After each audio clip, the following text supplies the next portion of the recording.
అయితే ఈ గ్రహాలకు అధిపతి అంటే సూర్యుడి క్వాలిటీస్ ఏంటైతే ఉంటాయో అవన్నీ కూడా ఈ ఆదివారం పుట్టిన వారికి వర్తిస్తాయి అన్నమాట.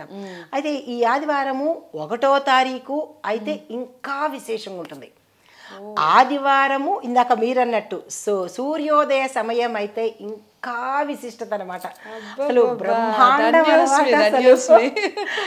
సూర్యోదయ సమయంలో వాళ్ళ నాకే ఇంత క్యూరియాసిటీ పెరుగుతుందంటే నిజంగా ప్రేక్షకులకు కూడా అలాగే ఉంటుంది. చెప్పండి. సూర్యోదయ సమయంలో అయితే చాలా ఇంపాక్ట్ ఉంటుంది. అసలు వాళ్ళు సూర్యుడి లాగా వెలుగుతారు. కెరియర్లో కావచ్చు, కుటుంబంలో కావచ్చు, వాళ్ళున్న పరిధిలో అంత మంచి ఇంపాక్ట్ ఉంటుంది. అయితే ఇంకా మధ్యాహ్నం తర్వాత నుంచి కనుక పుట్టినట్టయితే కనుక దట్టు అభిజిత్ ముహూర్తంలో పుడితే యాడెడ్ అడ్వాంటేజ్ ఏంటంటే కనుక వాళ్ళల్లో కొన్ని దైవిక శక్తులు వస్తాయి. మనకి ప్రతి దాంట్లోనూ అభిజిత్ ముహూర్తం అనేది ఉంటుంది అనమాట. 11 చిల్లర నుంచి 12 చిల్లర మధ్యలో అప్పుడు పుడితే కనుక కొన్ని దైవిక శక్తులు వాళ్ళలోకి ప్రవేశిస్తాయి అనమాట. అయితే ఇంకా సాయంత్రం అవుతున్న కొద్దీ షింకుతుంది, అంటే తగ్గుతూ వస్తుంది అనమాట ప్రభావము.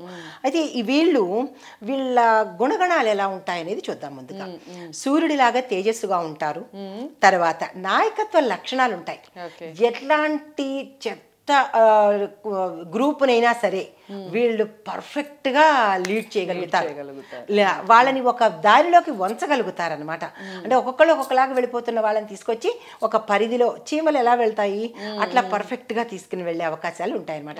ఎదుటి వాళ్ళలో ఉన్న నెగిటివ్ని కూడా వీళ్ళు పాజిటివ్గా మార్చేస్తారు. వీళ్ళు మార్చుకోవడం కాదు, వాళ్ళని కూడా మార్చేసే లక్షణాలు ఉంటాయన్నమాట. తర్వాత ఏంటంటే వీళ్ళు ఆత్మవిశ్వాసం బలంగా ఉంటుంది. ఏ సమయంలోనూ వాళ్ళు తగ్గినట్టు ఉండరు, తగ్గరి అవకాశము ఉండదన్నమాట. ఎందుకంటే అంత పర్ఫెక్ట్గా ఉంటారు కాబట్టి తగ్గేదే లేదు. తర్వాత వీళ్ళలో మాట నిలబెట్టుకునే గుణం ఉంటుంది, కమిట్మెంట్ ఉంటుంది అనమాట. నేను ఈ పని చెయ్యాలి అంటే తప్పనిసరిగా చేసేస్తాను, అట్ ఎనీ కాస్ట్ చేసేసే మిగతా పనులు చూస్తారనమాట. ఆ క్వాలిటీస్. తర్వాత గౌరవప్రదమైనటువంటి లైఫ్ని లీడ్ చేస్తారు.